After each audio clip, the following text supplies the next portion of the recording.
एक अल्लाह वाले की मुलाकात किससे हुई? शैतान से हुई। उस अल्लाह वाले ने शैतान से पूछा, कोई ऐसा वजीफ़ा बताओ कि मैं शैतान बन जाऊं, ऐसा वजीफ़ा बताओ मैं शैतान बन जाऊं। शैतान बड़ा खुश हुआ कि दुनिया में ऐसा भी कोई है जो मुझ जैसा होना चाहता है। शैतान ने कहा, आपको 2 काम करने हैं। कितने काम करने हैं? 2 काम करने हैं। पहला काम ये करना है कि झूठ बोलना है, पहला काम।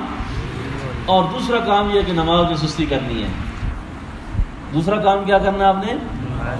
नमाज में सुस्ती करनी है। उस अल्लाह वाले ने उसी वक्त तौबा की, ए अल्लाह मेरी तौबा, आज के बाद ये 2 काम मैं नहीं करूँगा।